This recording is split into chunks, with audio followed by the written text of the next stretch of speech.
etcétera, y tiene que vivir con esa cantidad, que es buena comparada al resto de Latinoamérica, pero no puede vivir, un preso tener un gasto mayor de $2.100, porque sería prácticamente un robo al trabajador tico para sostener a un criminal.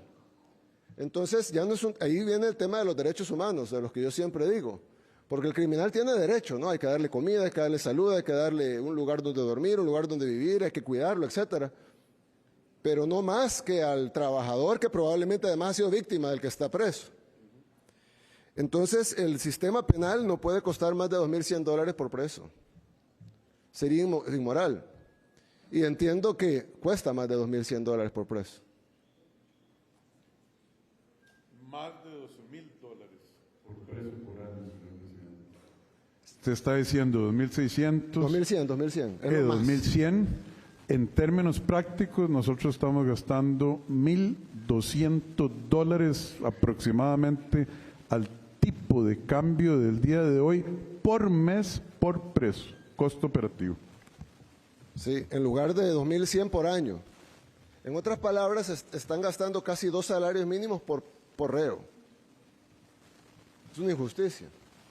Para los costarricenses de bien, que son los que nos están viendo ahorita. Entonces, definitivamente hay que hacer, nosotros, de nuevo, con la humildad del caso, porque muchísimas cosas, bueno, ya incluso hablamos con el presidente de algunas cosas que vamos a hacer, que hemos venido a aprender. Pero si en algo podemos ayudar es que el sistema penal debe reformarse. Y si es importante, creeríamos nosotros, desde nuestro punto de vista, que el sistema penal debe ser completamente controlado por el gobierno. El sistema judicial decide si la persona es inocente o culpable. Eso sí es en todos lados. Pero ya una vez declarado culpable, ya una vez sentenciado a una pena, debe ser el gobierno que debe administrar esa pena. Entiendo que aquí hay una especie de suprapoder sobre las penas, el cual pues bota toda la estructura. No se puede planificar si mañana me van a decir que tengo que cambiar esto por lo otro, o que si alguien tiene derecho a tener internet, o tener televisión, o tener tantas visitas íntimas al mes, o tanta cantidad de comida, o tanto tipo de comida.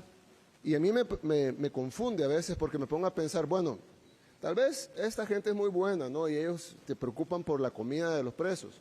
Y está bien, creo yo, que alguien tenga ese corazón y que a pesar de que sea un criminal que ha asesinado y que ha violado y que ha robado y que ha asaltado y que ha sido violento, etcétera, pero bueno, vamos a tener humanidad, ¿no? Y vamos a pensar en su comida. Pero habría que preguntarse cuántas veces esas personas se han preocupado por la comida de los costarricenses. O en mi caso, cuántas de esas personas que nos critican se preocuparon por la comida de los salvadoreños de bien, los trabajadores, los que a veces no les alcanza para poner suficiente proteína en el plato de sus hijos, o que a veces no les alcanza ni siquiera para comer, o para vivir en condiciones mínimas.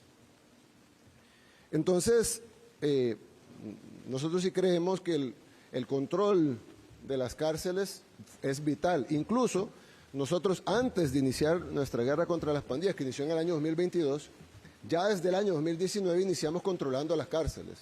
Y sí sabemos que han hecho un buen trabajo en controlar las cárceles con las herramientas que les han dado, pero las herramientas no pueden ser limitadas, sobre todo en el control de algo tan básico como esto. Esto puede ser el lugar donde se ponen a los elementos de la sociedad que no deben de estar en las calles y donde se controla el 100% de su movimiento, de su actuar, de su hacer, que no puedan salir órdenes de aquí, que no puedan dar órdenes de asesinar, que no puedan coordinar rutas de narcotráfico, que no puedan mandar chips o enviar, le llamamos huilas nosotros, que son los pequeños papelitos donde escriben instrucciones y las envían.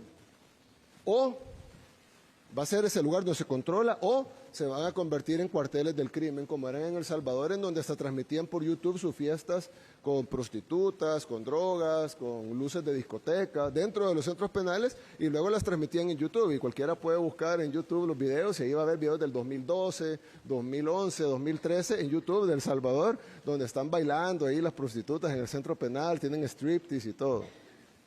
Entonces, eso no puede ser así. los cárceles no pueden ser los cuarteles generales del crimen, tienen que ser los lugares donde se tienen esos elementos de la sociedad que se deben de sacar. Incluso nos decían que ellos tenían el proyecto para construir una cárcel. Yo les decía que las cárceles deben de ser construidas pensando en todo eso, en que nadie se vaya a escapar, en cómo se va a controlar, dónde van a salir, cómo van a entrar, cómo van a circular, cuáles son los anillos de seguridad que se van a tener y sobre todo, ya que no todas las empresas hacen cárceles, debe de tener una forma amplia de contratación para poder hacer las cosas que se deben hacer y que salga en un presupuesto pequeño, pero bueno, eso ya sabrán las finanzas que tiene cada país. Nosotros hicimos la cárcel más grande de toda Latinoamérica para 40,000 reclusos a un costo bajísimo, pero fue básicamente porque la diseñamos nosotros, pues. La diseñamos pensando fuera de la caja y haciendo lo que se tenía que hacer. Y bueno, no estábamos inventando la rueda, pues cuántas cárceles no han habido en los últimos 1000 años como para tomar cientos de referencias excelentes para hacer un lugar del que nadie se puede escapar y que no pueda salir una orden. Lo otro es que hay que ponderar derechos. Y yo siempre he dicho que, por ejemplo, el derecho a la visita íntima, por ejemplo. Yo creo que estamos de acuerdo que los presos deberían de tener derecho a la visita íntima. Pero si le están utilizando para enviar órdenes, entonces ¿cuál derecho se contrapone a cuál? ¿Se contrapone el derecho al reo de tener 15 visitas íntimas? ¿O se contrapone el derecho al pueblo de no estar recibiendo órdenes de ese preso de ser asesinados? ¿O de que un sicario vaya y los mate? ¿O de que vayan a cobrarle lo que les debe de la droga? ¿O que vayan a pelearse una plaza de droga, lo cual genera un tiroteo entre ellos mismos, pero que terminan matando a un niño? ¿Dónde está el derecho humano de ese niño a la vida o el derecho humano de los padres a tener a su hijo vivo? Entonces, hay que contraponer, creo yo, esa es nuestra humilde opinión, cada país es soberano de hacer lo que ellos consideren correcto, pero sí nosotros creemos que los derechos humanos son para todos, incluyendo los delincuentes, pero no todos los derechos son iguales y tampoco todos los recipientes de esos derechos son iguales.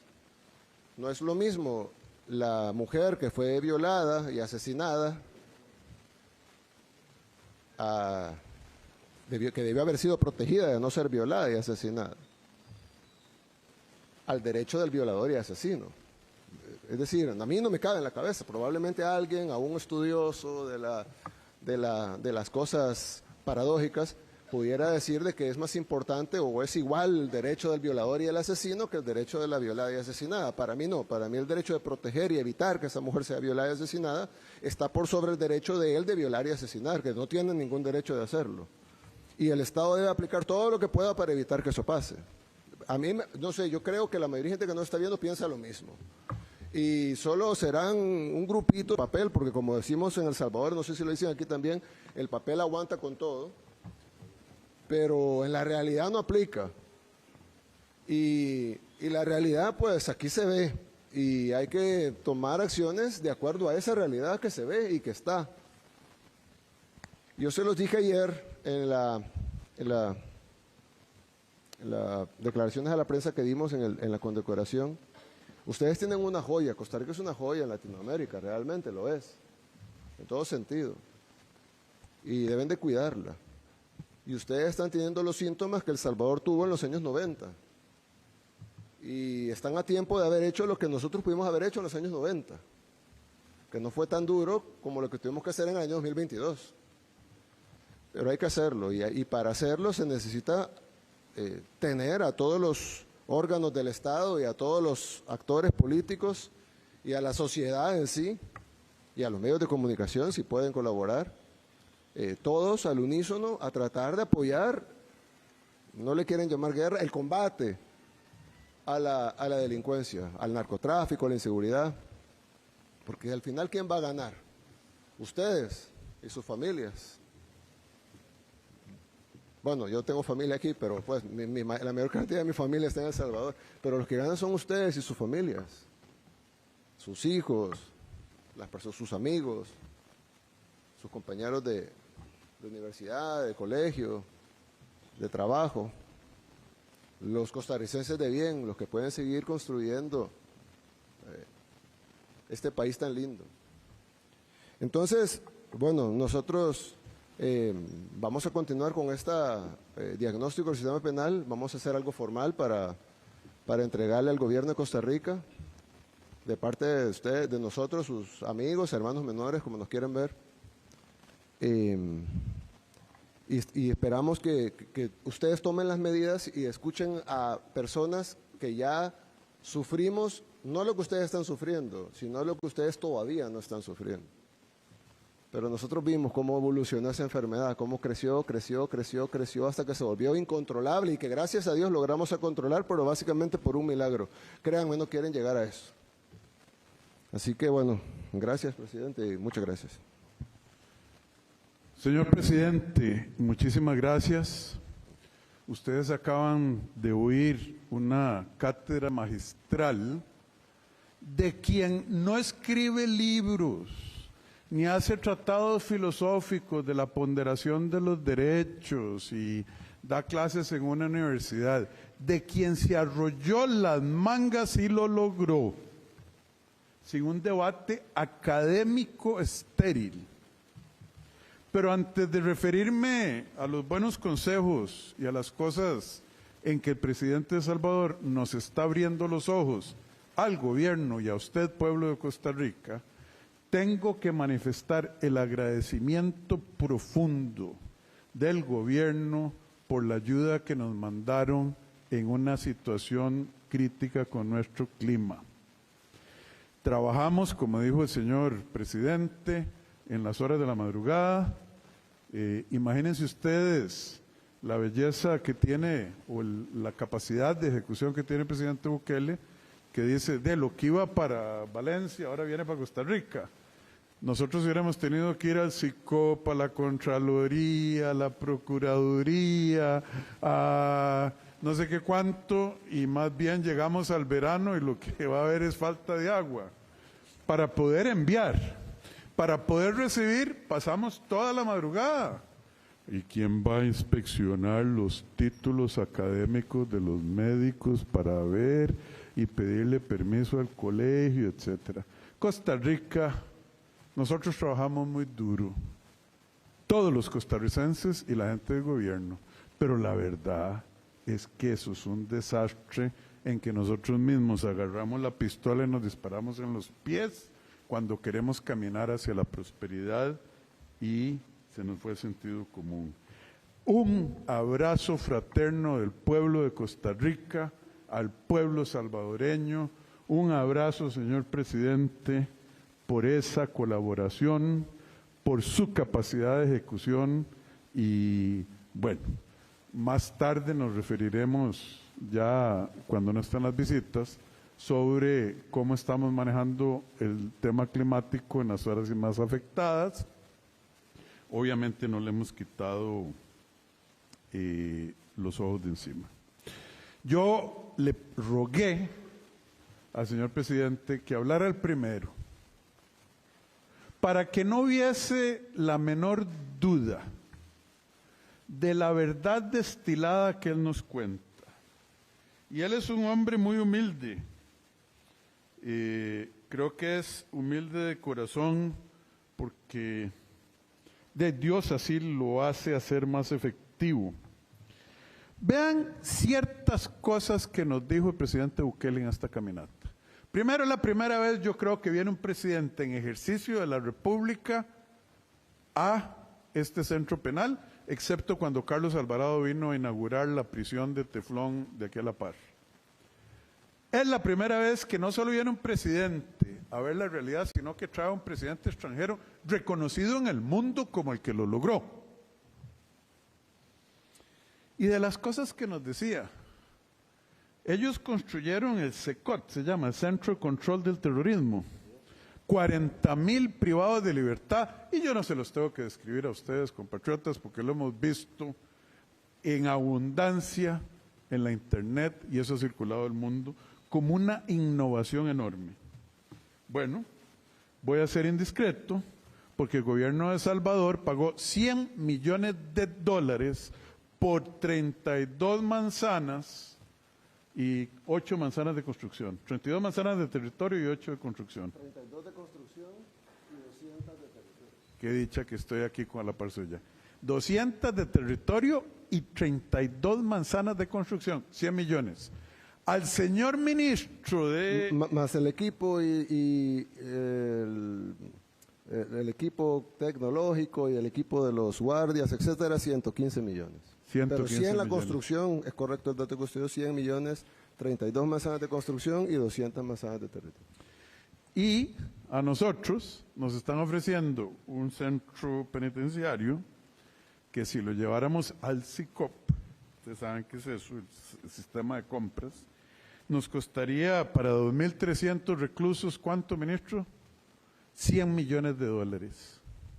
¿Y usted sabe cómo lo hicieron en El Salvador? Por ley especial, negociación directa del presidente de la República con las empresas, y 4 empresas, y los puso a competir, a construir un módulo cada uno, etcétera.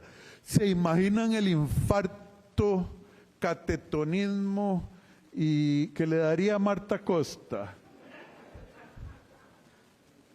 Porque no es el resultado lo que importa en Costa Rica ahora, es el proceso. Ya no es el fondo, es las formas. Dios guarde eso pasar aquí. La tendríamos que llevar en una emergencia a muchos. Dijimos, reformemos la reforma. Pero para eso necesitamos desplazar grupos, bloques de 2.000 privados de libertad en 2.000 privados de libertad mientras reconstruimos. ¿Y qué dijeron los diputados? No, sin ningún criterio técnico, no nos da la bendita y regalada voluntad de comprar como medida transicional para los que deben pensión alimenticia, para los que están ya en una condición de edad en la que no pueden delinquir simplemente físicamente, para los que requieren menor manejo, no les vamos a permitir la construcción de cárceles livianas. Pero Dios guarde, haya que rendirle cuentas, porque los diputados, para investigar las consecuencias negativas de sus propias acciones, ¿a quiénes van a llamar? A una circomisión al ministro de Justicia. Eso es doble estándar, eso es doble cara. Estamos aprendiendo muchísimo, pero no solo el gobierno, ustedes costarricenses. Yo le decía al señor Bukele, excelentísimo presidente de la hermana República de El Salvador, don Nayib, pero ¿qué es el tema de la justicia rehabilitativa que a nosotros nos agarró en los años 80 y 90? ¿Cómo lo ven ustedes? Y me dice, presidente, en El Salvador nosotros tenemos justicia rehabilitativa. Si un tipo, y me dio un ejemplo con su permiso, se tomó más trago de la cuenta, no es un delincuente habitual, y en un momento o de celos o de falta de control comete un crimen, mata a alguien, lo que llamamos los costarricenses un pleito, una bronca, eso es muy diferente a uno de los que se sentaban en la junta directiva de las maras. Al primero lo rehabilitan, dice el señor presidente. Al segundo, ¿ya para qué? Ya no se puede echar para atrás. No, en Costa Rica eso sería inconcebible, que no tratemos de arreglar a lo que ya no tiene arreglo. Y hay que reconocer que no tiene arreglo. Hay que reconocer que es muy triste para la sociedad, sin duda. Que las causas son profundas en familias disfuncionales, etcétera, sin duda. Pero lo que no tiene arreglo por la voluntad y decisión de Dios ya no tiene arreglo.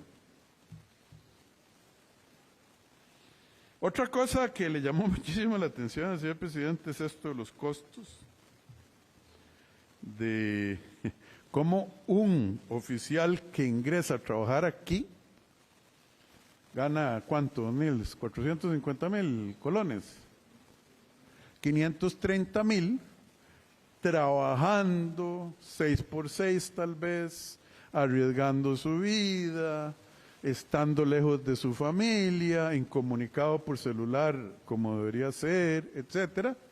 De ahí. Y el privado de libertad nos cuesta mucho más de lo que él gana. Dentista, médico, bien, es su derecho.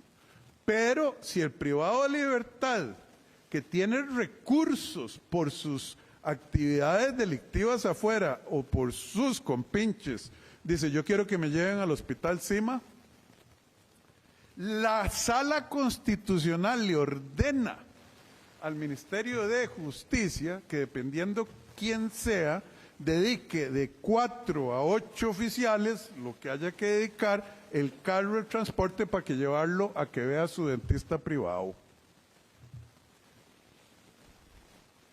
Eso es lo que ocurre en Costa Rica. Poner a trabajar a los privados de libertad, aquí eso sería, bueno, yo no sé qué, ¿cómo se llaman? Las parálisis y los derrames de los defensores y la sala cuarta, ponerlos a trabajar así, que a la fuerza, no. Dios guarde, que se ganen la comida. Pero bueno, aquí hay gente que trabaja. Me contaba don Nis Ching, el director, no me acuerdo cuál de los dos, en una conversación conjunta, el director de adaptación social, que un privado de libertad que sí estaba trabajando y recibiendo un sueldo y asegurado, lo picó una gallina en una pierna. Pobrecito, bueno, ocurre. Entonces lo llevaron al hospital y demandó que le pagaran la incapacidad y la corte nos ordenó pagarle la incapacidad. Al picado de gallina en una pierna. Bueno, mejor me callo de mi juventud porque hasta toros me embestían. Una cosa que nos llama la atención al presidente Bukele y a mí, no quiero poner palabras, mejor me digo yo, a mí, es que en Costa Rica tenemos un sistema tan perverso de ejecución de la pena. ¿Quién manda? Con respecto a un reo particular y a todos los reos. Y aquí es conceptualmente posible, y de hecho ocurre en la realidad, que una persona que fue condenada por un juzgado normal, fue a apelación con 3 jueces y fue a casación con toda la sala tercera, un juez de la ejecución de la pena borre todo eso de manera unilateral. Obviamente tendrá que escribir una justificacioncita, pero tiene más poder que esas 3 instancias del mismo Poder Judicial. Ahí me dicen que es muy probable que doña Ofelia Tattelbaum, un caso famoso, señor presidente de Costa Rica, de un día de esto la va a ver la psicóloga forense, etcétera, y qué importa la decisión de la máxima autoridad penal de Costa Rica, que es la sala tercera en pleno, le va a decir, no, doña Ofelia, váyase para la cárcel, porque usted está sufriendo mucho. Así funciona nuestro sistema. Nosotros presentamos una ley de ejecución de la pena a la Asamblea Legislativa desde abril del año 2023. No. De eso no. De eso no. Pero cuando pasa algo, Gerald, venga a la comisión.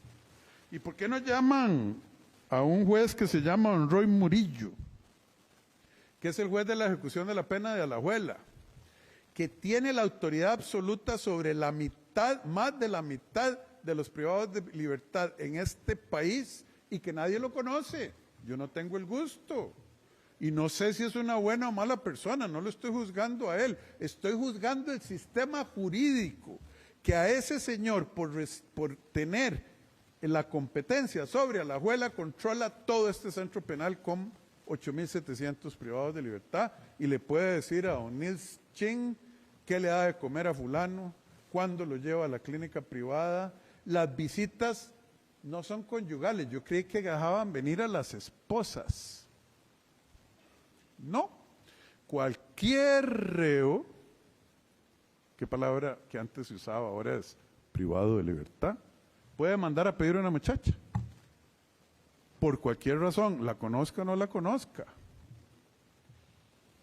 Y aquí le hace la investigación de que la señora o señorita no ponga riesgos, que tenga antecedentes penales, etcétera, y le dan el espacio. No es la esposa, no es la novia, no es la pareja, no, señores, cualquiera. Y ustedes saben cómo se llama eso ahí en el centro de San José. Yo no sabía. Me decían visita íntima, yo, conyugal. No, ya no son conyugales. En Salvador las eliminaron todas. ¿Así es, presidente? No.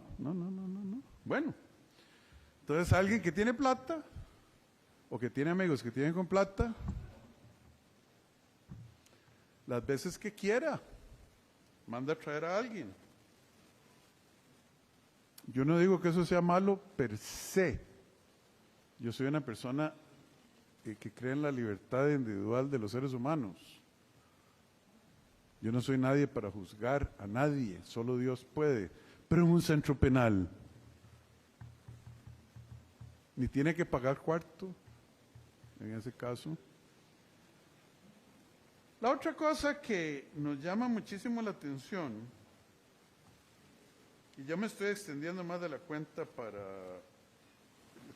las cortesías con el señor Bukele, a quien de corazón le agradezco, y un montón de detalles más que no voy a comentar con ustedes por razones obvias. Costa Rica sabemos que únicamente el 5% de los delitos denunciados, y que sabemos que los delitos denunciados son menores que el universo de delitos. Entonces, que hay ahí un hueco que nadie sabe. Y el 95% de los delitos denunciados terminan en nada. Ese pequeñísimo 5% que terminan en algo, la verdad es que por las cosas que me contaron los jueces de ejecución de la pena, los privilegios, el pollito, la carnita, la dieta, las visitas íntimas, etcétera, el gasto mensual. ¿Cuántos de ellos se pueden ganar más de un salario mínimo al mes en un trabajo para el que afuera tengan la competencia y que no incluya delinquir? Es que el que delinque puede ganar muchísimo dinero, pero póngase usted, delincuente, a trabajar en lo que usted sabe trabajar, para lo que está preparado, a ver quién le paga 650 mil pesos al mes. Nadie. Entonces, mandan a un porcentaje chiquititico para acá. Los atienden, algunos me dicen viven mejor aquí que afuera. Y después, los beneficios y para afuera. ¿Usted cree que eso va a detener, que el temor a la cárcel en Costa Rica va a detener a alguien y lo va a hacer pensar antes de cometer un crimen? No, hombre. Compatriota, cierro diciendo, aquí tenemos que revisitar los conceptos de justicia, de derecho penal, de cuál es el papel del Estado, Poder Judicial, Asamblea Legislativa y Gobierno en brindarle seguridad y prosperidad a nuestras poblaciones. Hay gente empecinada, sobre todo en el Poder Judicial, en particular la Sala Tercera y la Sala Cuarta, la Sala Constitucional y la Sala Penal, de que tenemos que mantener el sistema, de que hay que darles más abrazos a los que pegan balazos,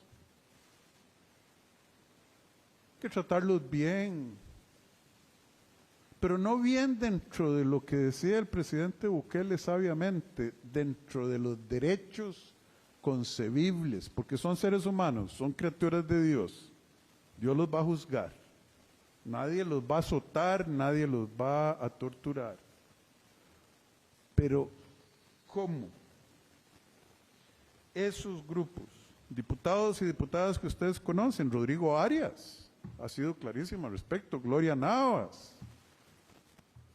el Frente Amplio completo, la Sala Constitucional, no, prisión preventiva.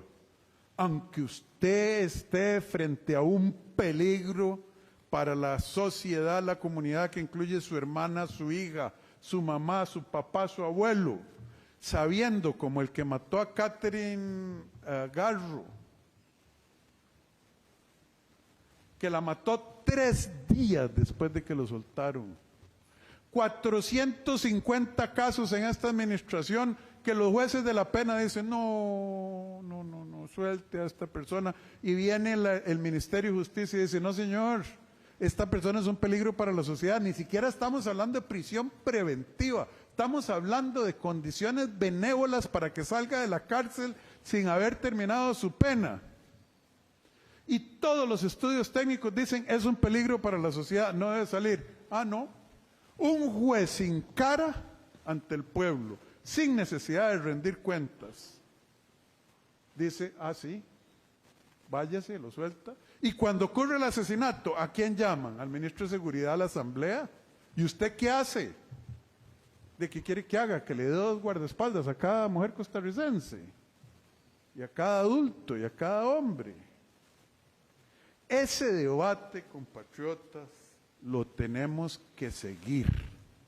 Y yo ya me cansé de estar llevándole serenatas a quien no quiere oír o es sordo o no entiende a través de los proyectos de ley que hemos presentado. Desde abril del 23 a hoy, la ley de ejecución de la pena, ahí está, ¿verdad? Nada más, ahí está. Existe un proyecto de ley. Y hoy, aprovechando la venida de un líder reconocido a nivel mundial y un experto en arreglar el problema que usted quiere que se arregle, decidimos llevar el debate ya al pueblo de Costa Rica y ya no solo hacerlo en los zaguanes y salas de sesión de la Asamblea Legislativa y del Poder Judicial. Pueblo de Costa Rica, eso y cosas peores están ocurriendo con sus dineros, con sus impuestos, con su derecho a vivir en paz y tranquilo. Y ese debate continúa, porque ayer dijo el presidente Bukele claramente, mientras la sociedad como un todo no decida arrancar esta mala hierba, este cáncer de raíz, no se va a alcanzar. Y para eso se ocupa una mayoría legislativa, que no estoy diciendo que debe ser de un partido, que no estoy diciendo que haya que esperarse a las elecciones, pero ahí tiene que ocurrir a más tardar. Hoy se podría, pero se ocupan unir las voluntades de 38 diputados. Y yo en eso no tengo mucha esperanza con los diputados actuales. Presidente Bukele, maestro, profesor en estos temas, muchísimas gracias por la generosidad de un pueblo que también tiene necesidades con estas donaciones que nos hicieron. Eso, que Dios se los pague, pero sobre todo, muchísimas gracias por lo que nos ha enseñado y nos ha dicho in situ sobre cómo arreglar una sociedad que, como dice usted la agarró en el 22, hubiera sido lindo para ustedes agarrarla en el 90, cuando todavía era controlable, y nosotros estamos en ese momento. Invaluable su contribución. Muchas gracias. Bien, le agradecemos muchísimo las palabras a ambos presidentes. Vamos a ir ahora con el espacio para responder consultas de los colegas de los medios de comunicación. Vamos a comenzar con Livia Solano de OPA. Hola, ¿qué tal? Buenas tardes. Bienvenido al presidente de El Salvador, Nayib Bukele. Ojalá la estadía aquí en Costa Rica haya sido muy placentera y muy pura vida, como decimos nosotros. Y aprovechando que tengo pues a 2 presidentes, don Rodrigo, a usted usualmente le hago alguna consulta. Voy a aprovechar que está el mandatario de El Salvador. Gracias, ya tengo la autorización, ¿verdad? Entonces, quería hacerle la consulta, 2 preguntas muy puntuales. Esto es porque el método Bukele tiene cerca de 30,000 presos inocentes en su país, según la organización Socorro Jurídico Humanitario. Considera que para evitar la crisis de seguridad que actualmente vive en nuestro país, debería de replicarse el sistema, y qué garantiza que una vez que usted salga del poder, pues su método se mantenga. Esa sería una de las preguntas. Apenas me conteste esa, pues haría la segunda. Sí, muchas gracias. Como en todo país, todo país democrático siempre hay oposición. Y pues la oposición es nociva y a la vez es sana. Es una de esas paradojas son esas paradojas de la democracia en donde, como decía Winston Churchill, es el mejor sistema que conocemos, ¿verdad? Y entonces en El Salvador tenemos oposición. Esa ONG que usted menciona es una ONG formada por exmiembros del FMLN, que además no solo son oposición del gobierno, digamos, ellos mismos lo dicen, sino que además fueron gobierno 10 años, fue la década más sangrienta que vivió nuestro país. Llegamos a tener en el gobierno de ellos, de los miembros de Socorro Jurídico, de los que conforman la Junta Directiva de Socorro Jurídico, en su gobierno llegamos a tener 103 homicidios por cada 100.000 habitantes, que es la tasa de homicidios más alta de todo el mundo, más alta que Afganistán, más alta que Irak, más alta que cualquier país de África subsahariana, más África que cualquier lado, más África que toda Latinoamérica, más alta, perdón, que toda Latinoamérica, la más alta del mundo la llegamos a tener en el gobierno de ellos. En el gobierno de ellos también hubo una tregua con las pandillas, en donde esos videos que salen, donde los pandilleros tenían prostitutas, fiestas con luces de discoteca, drogas, transmitían sus fiestas por internet. Fue en el gobierno de ellos, los de Socorro Jurídico, y esas ONGs no son los únicos. Hay otra que se llama Cristosal también, que son del FMLN básicamente, de organizaciones de izquierda, y hay otras, un movimiento que se llama Movir también. Y ellos han inventado esta cifra de 30.000 inocentes, la cual yo les digo, bueno, obviamente en todo país del mundo no hay ninguna policía del mundo que sea perfecta. Y la razón de que no hay ninguna policía del mundo que sea perfecta, y cómo puedo afirmar eso, es porque en todo el mundo hay sistemas judiciales, y hay fiscales, y hay abogados defensores. Si las policías fueran perfectas y solo arrestaran 100% culpables, no habría necesidad de llevarlos a un juicio, donde hay un fiscal y un defensor y un juez, porque obviamente si el 100% son culpables, entonces mejor nos ahorramos el sistema judicial, nos ahorramos los fiscales, nos ahorramos las acusaciones, nos ahorramos las apelaciones y nos ahorramos los abogados defensores que cobran caro. Y la Procuraduría, no tendría sentido que exista, porque pues todos son culpables. Entonces es sabido que en El Salvador, como en Costa Rica, como en Francia, como en Alemania, como en Inglaterra, como en los Estados Unidos, hay inocentes capturados. Eso pasa en todos lados y parece un sistema judicial que los libera. Y me decía un reportero de la BBC, del Reino Unido, me decía, sí, pero sus cifras son mayores que las nuestras, en porcentaje, por supuesto.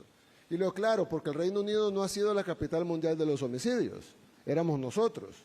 Y si éramos la capital mundial de los homicidios es porque teníamos el mayor número de homicidas. Y si teníamos el mayor número de homicidas, obviamente tendremos el mayor número de presos homicidas. Y si tenemos el mayor número de presos, pues obviamente habrá un porcentaje de personas inocentes que han sido liberadas en su gran mayoría, y hemos liberado 7.000 personas. Lo otro que es importante decir es que alguien dice, bueno, pero El Salvador ha metido a la cárcel al 1% de la población. Yo le decía, no. Nosotros hemos liberado al 99% de la población que estaba en la cárcel, porque en El Salvador todos estaban en la cárcel. Para los que conocen salvadoreños o tienen familia en El Salvador o tienen amigos salvadoreños, o si no, pueden preguntarle a medios aliados, etcétera. Los salvadoreños estaban en la cárcel todos. No podían ir los niños a jugar, no podía alguien caminar por la calle, no podía ir un par de señoritas solas caminando por la calle, eso era impensable. Iban a ser violadas, les iban a arrancar la cabeza, iban a dejar las cabezas tiradas en un basurero. Entonces, nosotros no metimos preso al 1% de la población, nosotros liberamos al 99%. Obviamente, las operaciones no son perfectas y pues sin ninguna intención de dañar a una persona inocente, algunos inocentes pues obviamente fueron capturados de la misma manera que lo son en Francia, en Alemania, en Japón y en todos los países del mundo, y estamos liberándolos. Ya hemos liberado 8.000 personas y vamos a liberar el 100% de inocentes. Ahora, yo le decía a un embajador, no voy a decir de qué país, pero yo le decía a un embajador que me decía eso. Dice, porque hay que acelerar las liberaciones de los inocentes. Y yo le digo, claro, embajador, pero ¿usted cree que un país que comete error al capturar culpables no va a cometer error al liberar inocentes? Porque el problema es que me dice, libéralos, pero si los liberamos se van a ir culpables, ahí van a ir a matar.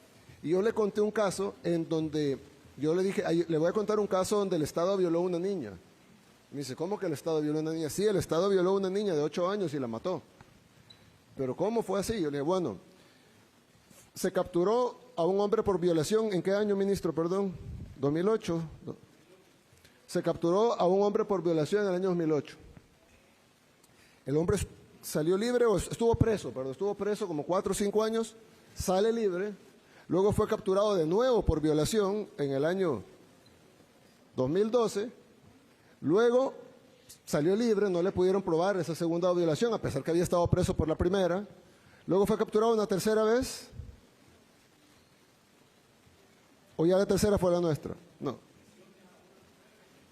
Luego fue capturado por lesiones a una mujer en el 2014, y ahí sí fue puesto, ahí sí lo condenaron, no, ahí salió libre de nuevo, y luego ya en nuestro gobierno violó y mató a una niña.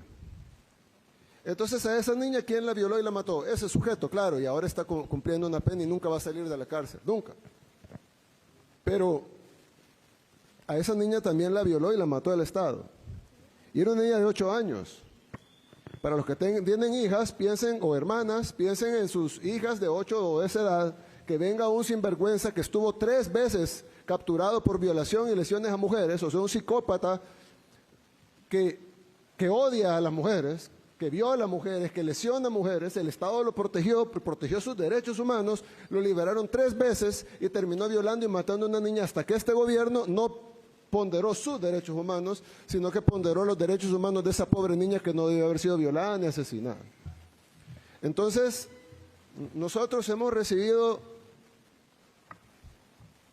200 lecturas de moral de personas que no conocen lo que nosotros vivimos, que nunca nos dieron una solución que fuera factible. El Salvador probó de todo, la OEA incluso patrocinó una tregua completa, en donde el secretario general de la OEA, Insulza, llegó ahí a abrazarse con los pandilleros, los pandilleros les entregaron unas armas en gesto de buena voluntad. El secretario general de la OEA en ese tiempo, Miguel Insulza, recibió las armas de los pandilleros, llegaron incluso los sacerdotes a bendecir la tregua, le lavaron los pies a los pandilleros para hacer, de una manera farisea, algo que parece cristiano, pero no lo es, porque estoy seguro que Dios no quiere que se violen niñas y que se asesinen niñas de 8 años. Y ahí todo el mundo aplaudía. El modelo de El Salvador debe ser copiado por el resto del mundo. El Salvador debe de exportarse este modelo que tiene un gran éxito. Y luego se supo todo lo que estaba detrás de esa tregua contra las pandillas, pandilleros que fueron entrenados, y ahí están las fotografías y los videos, pandilleros que fueron entrenados en los polígonos de tiro del ejército nuestro. Ahí fueron entrenados los pandilleros a tiro certero, que significa poderle pegar en la cabeza o en el corazón a los salvadoreños, entrenados por el gobierno, con armamento del gobierno. Se desaparecieron $2 millones de armamento del gobierno, en el gobierno anterior, del gobierno de esas personas que ahora están diciendo eso. Y por último, yo les digo que me den la lista de los 30,000 y que me digan cómo llegaron ellos a esa deducción sin haber, porque dicen hay que hacer juicio, ellos son de los que dicen que el proceso judicial no debe cortarse y debe de agotarse las instancias y llevarse las pruebas de cargo y de descargo. ¿Cómo ellos hicieron sin eso? Nosotros no podemos hacerlo, nosotros no podemos juzgar a alguien sin prueba de cargo y descargo, sin un proceso judicial, pero ellos sí. Ellos ya determinaron que hay 30,000 inocentes sin cargo y descargo, sin pruebas, sin juicio, sin oír al fiscal, sin oír a los acusadores, sin oír a los abogados defensores, sin ver ninguna audiencia, sin escuchar los testimonios de nadie. Ellos ya, por sus poderes mágicos, han definido que hay 30,000 inocentes. Yo lo que les quiero decir es de que nosotros los escuchamos a ellos, no a ellos, pues porque ellos son del FMLN, pero sí escuchamos a muchas ONGs, supuestamente defensoras, y organismos supuestamente defensores de derechos humanos, y hicimos sus recetas, las aplicamos, pero luego de 150,000 salvadoreños muertos por las pandillas, y luego de que en un fin de semana mataran 87 salvadoreños, en un fin de semana, nosotros tuvimos una reunión a las 3, 4 de la mañana y decidimos pararlo. Y lo fuimos a parar y lo aniquilamos totalmente en la operación más exitosa en toda la historia de la humanidad, porque tuvimos 0 bajas civiles. Todas las operaciones de ese tamaño tienen centenares, si no miles de bajas civiles. Tuvimos 0 bajas civiles, tuvimos 8 bajas de nuestras fuerzas del orden, de héroes nuestros que cayeron en ese combate. Y tuvimos aproximadamente, ¿cuántos pandilleros habrán caído en la?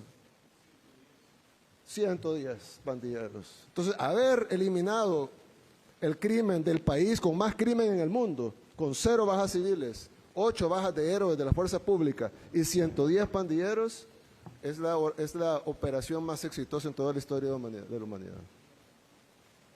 Yo quiero contarle algo, señor presidente, con su permiso. Vea, presidente,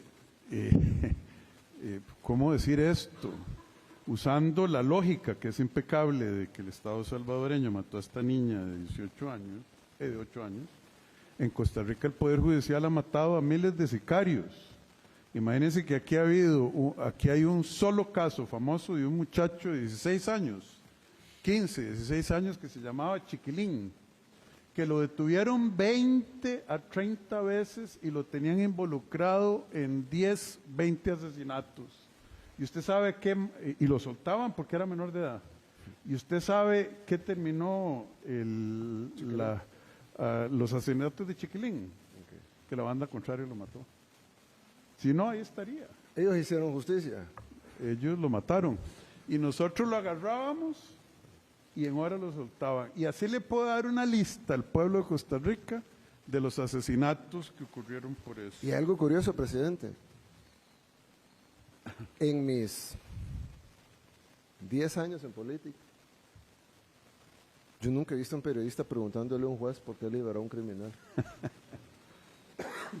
No lo he visto. Yo le decía ayer a un periodista muy reconocido, un periodista costarricense muy reconocido, ¿cómo se llamaba, presidente? Un señor mayor que me contó la historia de que él fue a El Salvador y que tomó unas fotografías de una masacre que hubo en El Salvador por parte del gobierno en 1970, en el gobierno de Molina. ¿Pero fue ayer eso? Ayer, sí, en la cena. No. Y entonces él, pues en todo el tiroteo perdió sus rollos. Ah, sí, señor, ya sé quién es, don Edgar Espinosa. Y entonces él fue donde el presidente de ese tiempo de El Salvador le dijo, me han quitado los rollos, y fueron, y bueno, no encontraron los rollos, pero me contó que cuando estaba en el avión, ya para venirse para Costa Rica, el avión no despegaba, decían, no, es que por órdenes no podemos despegar el avión. A la hora entraron unos militares al avión y le dijeron, aquí están sus rollos. Y ahí estaban todas las fotos de la masacre que había pasado ahí en El Salvador, y él vino a Costa Rica y publicó esos rollos, los publicó, y ganó premios por eso. Imagínate. Y entonces, un periodista íntegro, pues, que a pesar que era amigo del presidente, publicó los rollos que hablaban mal del gobierno del presidente, ¿no? Probaban que sí había habido una masacre. Pero lo que quiero decir es que yo le dije en eso, y me dijo, bueno, me dijo unas palabras bonitas, muy bonitas. Pero yo le dije, lo felicito, porque personas como usted son las que mantienen aún el respeto al periodismo. Porque el periodismo, entiendo yo, y yo no soy periodista, y discúlpenme que me metan en algo, pero ustedes se meten en política. Discúlpenme que me metan en algo. Es tan importante la labor que hacen ustedes. Y la población espera que ustedes le lleven no lo que le conviene al gobierno, ni tampoco lo que le conviene a la oposición, sino la verdad. Y la verdad bajo la lógica, bajo el sentido común. Y sobre todo, la verdad, no la verdad de un grupo, de una élite, sino la verdad de todos. La verdad que hace el bien para todos, en el caso de ustedes los costarricenses, en el caso de nosotros de los salvadoreños.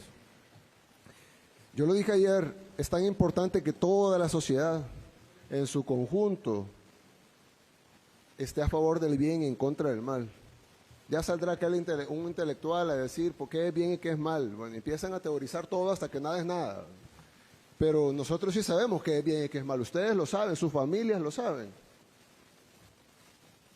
Algunos dueños de medios tal vez lo sepan. Tratemos de llevar la verdad a la gente. Porque ustedes hacen una labor importantísima, por eso estamos aquí frente a ustedes. Y creo yo que ustedes deberían de sumar a esa labor, porque si no nos ponemos todos de acuerdo, ellos sí están de acuerdo. Los malos sí están de acuerdo. Pero nosotros los buenos no nos ponemos de acuerdo a veces. Si nos quedamos discutiendo si esto es azul o es celeste o es turquesa o es aqua. Pero bueno, ¿qué es lo bueno y qué es lo malo? ¿Y qué es lo que debemos de hacer? ¿Y cuál es la labor de ustedes frente a esa situación que está enfrentando Costa Rica? Danilo Chávez. Perdón un momentito, presidente, nada más para que el pueblo de Costa Rica entienda. Cuando usted estuvo a las 4 de la mañana en esa operación que dice que fue la mejor del mundo, que no murió nadie civil, usted no hubiera podido conducir esa operación sin apoyo del Congreso, ¿verdad? No, el presidente del Congreso estaba ahí sentado Ok. y yo le dije, necesito que convoques una sesión extraordinaria para allá. Los diputados llegaron el sábado, ¿verdad? Sábado para domingo en la madrugada lo aprobaron, o a las 12 de la noche. En la madrugada del domingo a media balacera aprobaron el régimen de excepción y ese mismo momento salió la policía a atrapar a todos los pandilleros que ya los conocían. Ya sabían quiénes eran. Si la policía sabe quiénes son, la policía sabe dónde están. Lo que pasa es que no es que los policías no los quieran agarrar, es que no pueden, dicen la orden. Y cuando lo agarran y luego lo llevan, sale libre y le matan a la familia. Entonces, ¿quién va a querer? O sea, es decir, es difícil. Yo se lo he dicho una vez y le doy un mensaje a los policías de Costa Rica. Ustedes están en la posición más difícil del mundo. Todos los seres humanos corremos del peligro, todos. Y el que diga que no es mentiroso. Todos los seres humanos vemos peligro y salimos corriendo. ¿Quiénes no huyen del peligro? Bueno, en el caso de Costa Rica, bomberos y policías. Sí. Dígame otro. Tal vez, no sé, rescatistas. Son raros, pues, los que no huyen del peligro. Ellos no huyen del peligro, van al peligro. Escuchan la balacera y van a la balacera. Solo piensen eso, ¿no? Uno escucha una balacera y se va. Ellos van a la balacera. Y luego se tienen que enfrentar sin las herramientas legales para poderse enfrentar. Y si acaso logran agarrar 10 criminales arriesgando su vida, los llevan para que los liberen y luego esos 10 criminales van o dan la orden que vayan a asesinar a la familia de ellos. Y luego nadie los protege a ellos. Y si a alguno se le ocurre, porque el presidente me contó el caso de eso de que si mata al que mató a, si luego se le ocurre ir y matar al que mató a su familia, van y lo meten preso a él. Y ahí nadie sale y dice liberen a los inocentes, al contrario, ahí presionan para que se lo refundan en la cárcel. Yo sinceramente creo que estas organizaciones no son malévolas, son satánicas. Porque hacerle eso a alguien que luchó, que iba a dar su vida por su gente y que luego perdió a miembros de su familia por eso y que luego simplemente se defendió a su familia y que sea acusado y condenado por el mismo sistema y el mismo pueblo que defendió. Yo creo que es importante que se le dé el lugar a la fuerza pública que merece y que además se le den las herramientas jurídicas y de protección que ellos tienen que tener para poder hacer su labor. No es fácil hacer esta labor. Aquí están los policías penitenciarios, por ejemplo. Es una labor difícil. ¿Quién quiere estar revisando, haciendo requisas a los delincuentes? ¿Quién se propone para hacer ese trabajo? Yo no. Ellos ahí están haciéndolo, todos los días. No pueden estar ni en el celular chateando porque no hay. Y luego no vaya a ser que pique la gallina a uno porque entonces a ellos les cae.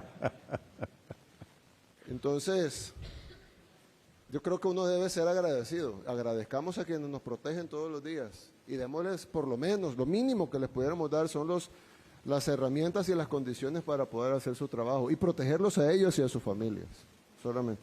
Continuamos con Danilo Chávez de La Reacción. Señor presidente Bukele, buenas tardes. Señor presidente Rodrigo Chávez, presidente de nuestro país. Estamos dándole cobertura a su visita, presidente Bukele, también para la agencia News on Demand de su país. Presidente, ayer le puse atención mucho al tema que usted decía tanto en la tarde como en la noche, que para poder combatir el crimen organizado, las bandas, la criminalidad, había que cerrar fuerzas en torno al líder, al presidente que electoralmente fue electo en las urnas, como pasa en su país y en Costa Rica. Y que eso parecería, en lógica sencilla, es elemental. Hay que unirse porque es demasiado poderoso el crimen organizado, el narcotráfico, etcétera, etcétera. Presidente, pero ¿qué pasa cuando en un país hay poderes que difieren de las estrategias, difieren de los tiempos, de las formas, de los artículos, de cosas específicas de cómo de pronto un poder ejecutivo está queriendo combatir el narcotráfico. Inclusive los órganos de control que le quieren, pues hay cierto respeto a la constitucionalidad, que le dicen de esta forma no se puede hacer las cosas como de pronto el poder ejecutivo quiere hacerla. Mi pregunta concreta es: ¿qué haría usted como gobernante, como presidente? ¿Ataca a esos poderes, les resta presupuesto, los ofende, los critica, o bien negocia con ellos, consensúa con ellos, llega a acuerdos con ellos para entre las dos partes poder defender o atacar el mismo enemigo común que es el narcotráfico, la criminalidad, etcétera? Gracias. Bien, yo creo que hay una historia famosa de Cartago, pero no paraíso de Cartago, sino Cartago, la ciudad-estado del imperio cartaginés. Y ellos empezaba un enemigo grande a crecer que se llamaba Roma. Entonces vino Aníbal y dijo: necesitamos ir a tomar Roma, porque si no ellos van a venir a destruir, ellos ya tienen planes para destruirnos. Y entonces logró armar un ejército y marcharon hacia Roma.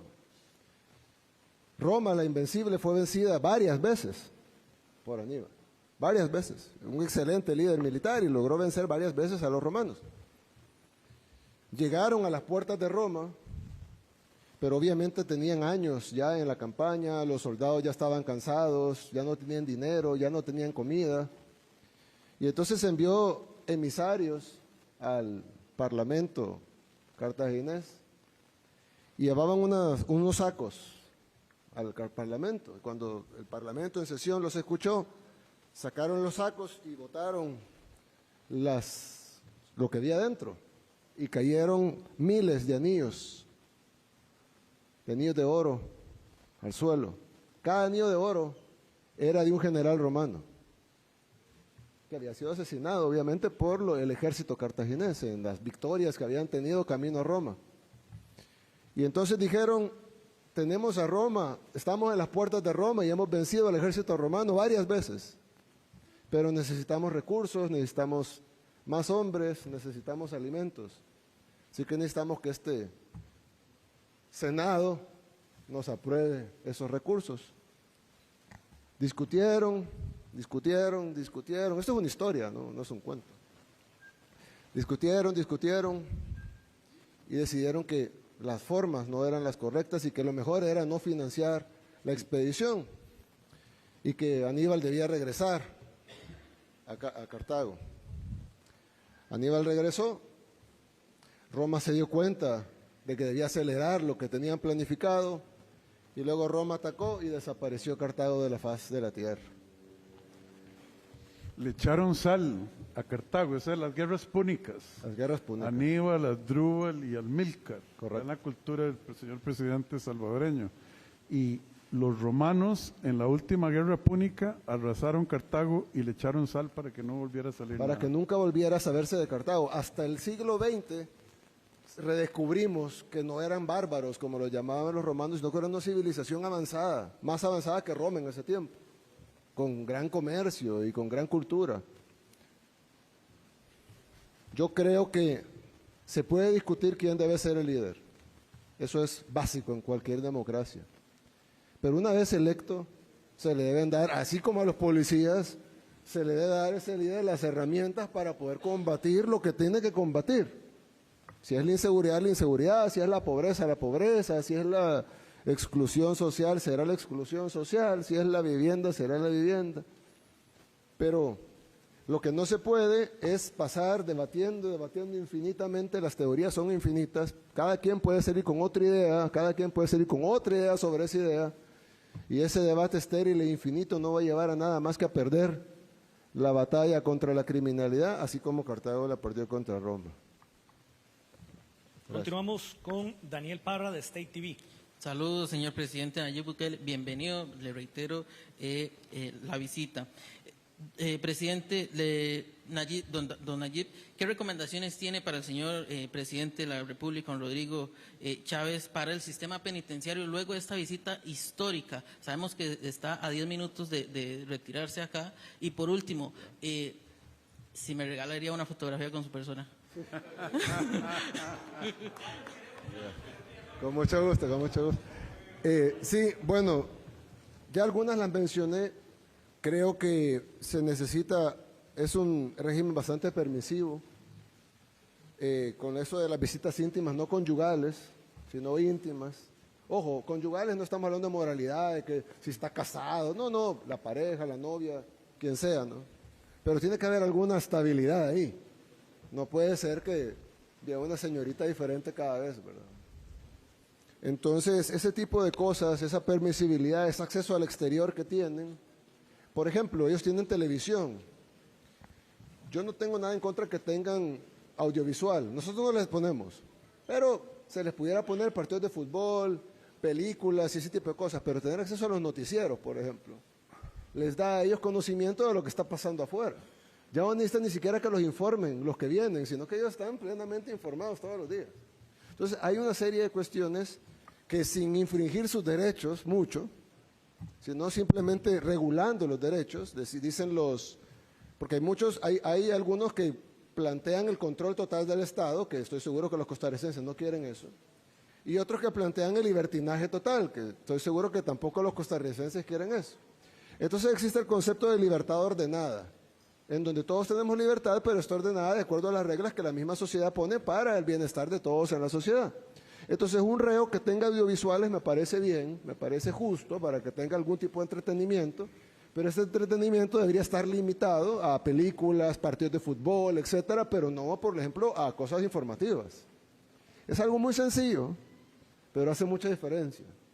Entonces, creo que sería muy largo darles uno por uno todos los puntos que hablamos y que además vamos a poner en el reporte, pero sí creemos que debe de hacerse menos permisivo el sistema penitenciario y debe de hacerse más pensando en sí los derechos de los reos, que los tienen, son seres humanos, tienen derecho a pesar que han matado, violado, etcétera, tienen derechos, pero pensando más en los derechos de los que están afuera y el derecho a un país de tener seguridad.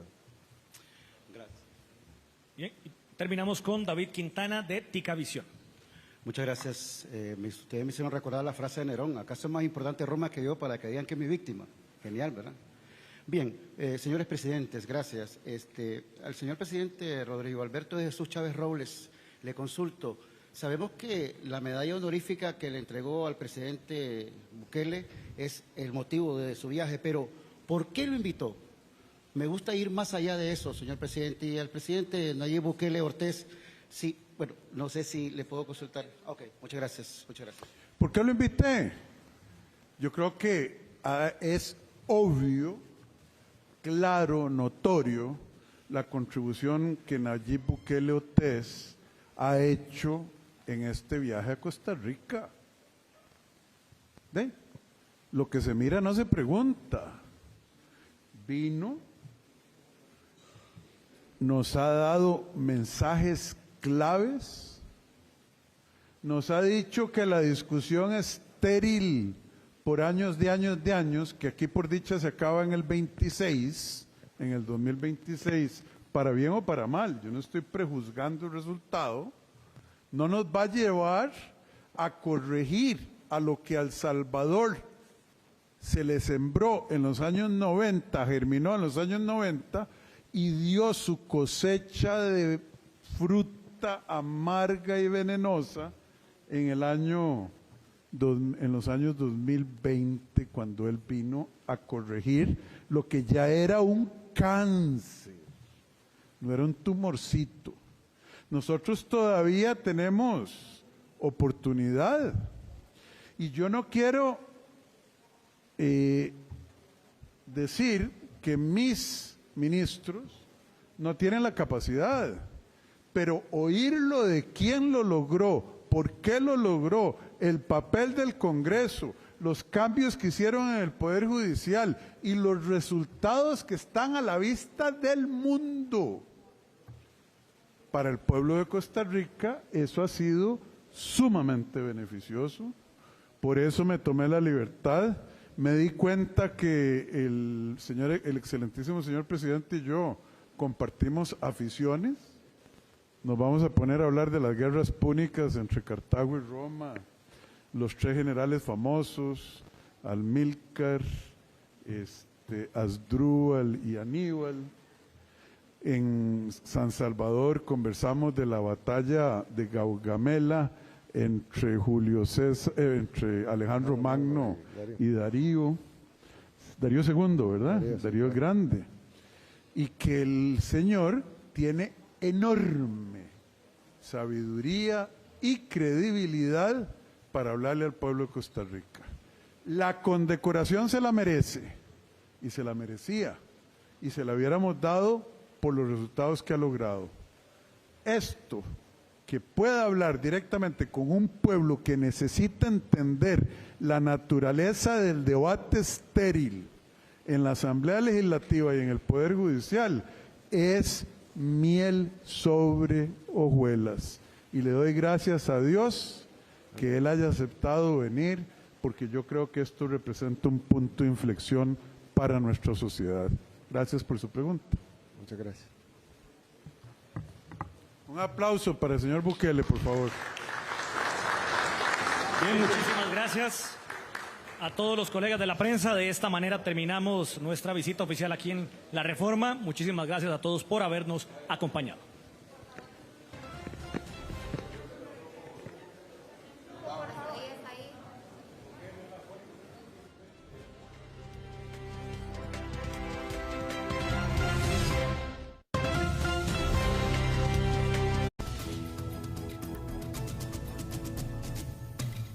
A continuación,